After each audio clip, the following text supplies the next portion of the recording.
Hi, I'm Alison from Boomerang Pilates and MoveSMART, and today we're going to talk about what's the why for the bridge. And the bridge often seems like it should be a super straightforward exercise. You lie down, you lift your hips, awesome things happen, you come back down. But for lots of people, it's actually not that straightforward. And sometimes I think that's because we end up using a multitude of cues that may not be addressing the why of this particular version of the bridge. So a couple of different options would be bringing your heels in quite snugly towards your sit bones so you can feel them, and lifting, which is going to be primarily lengthening through your hips and your thighs. It's less likely to be a big bang for your buck in terms of glute and hamstring action. The higher you go, the more you're involving the rest of that back chain, so it could be intended to be used as a back exercise or as kind of a whole front chain opening experience. But often people are like, hey, bridges for glute and hamstring action, and they're not sure why they're not getting that response. So I'm going to suggest the why for this bridge is to engage your glutes and hamstrings. So you're going to move your feet a little bit farther away from your sit bones and think of pushing your heels directly down into the floor. And for some people, you'll actually feel your hamstrings start to fire up before you've even gotten off the ground. That would be awesome. Doesn't happen for everybody. So push down until your hips come off the floor and you start to feel some work in your hamstrings, the backs of your legs. And then pull your heels towards your sit bones. They're not actually moving on the floor. What will really happen is your sit bones will move a little closer to your heels, and see if that also increases the work in the back of your legs. Because bodies are awesome and brains are different for everybody, I have a client where it really only works if she pushes away from her sit bones. So if the why is to engage the backs of your legs, then you play around.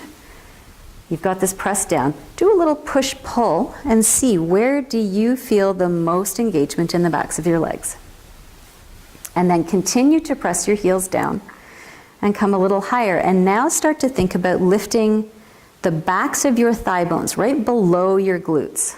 Push those a little bit closer to the ceiling. You don't need to go far, right? You're not lifting from the front. And you want to experiment with keeping your chest heavy. So take a break if you need to, and then come on back up into your shape. Heels pressing down and pulling towards you, or maybe pushing away. Thigh bones lifting, and then just experiment with lifting and lowering your chest a couple of times. It's very common to be using the back of your body to get up instead of just the backs of your legs and hips. And for this particular why, that would mean some of the work that you could otherwise be getting from your glutes is coming from your back. So let that soften down.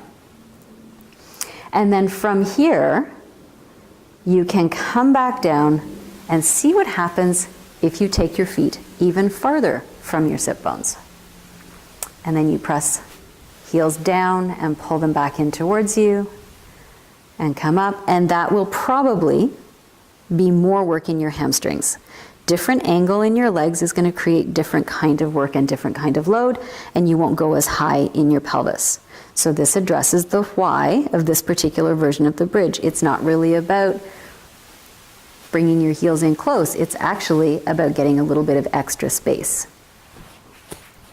So one of the things that you can think about when you're in class is, what is your particular why of any given day?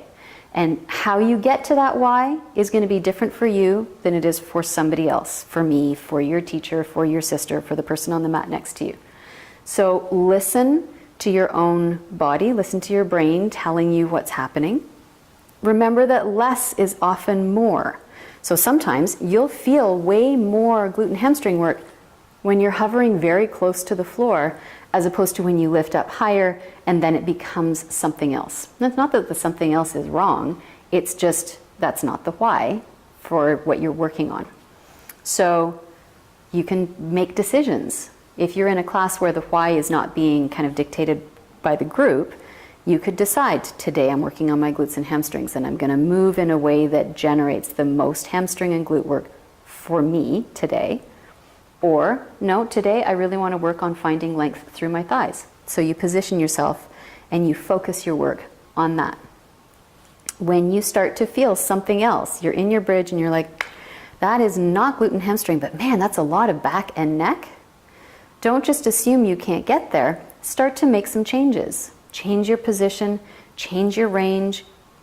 This doesn't really apply so much in bridge, but change your speed unless you're coming up really quickly from the ground, in which case slow it down. Give your brain and your body time to catch up and to let the muscles fire and let your nervous system convey that information to you effectively. So that would be the why of that particular kind of bridge. And you can let me know what you think in the comments down below. You can let me know if there's another exercise that you'd like to break down into what's the why. And let me know your experience. Let me know if any of those tips help you to find your why so that you can have fantastic, strong, functional glutes and hamstrings. Have a wonderful day, and we'll see you next time.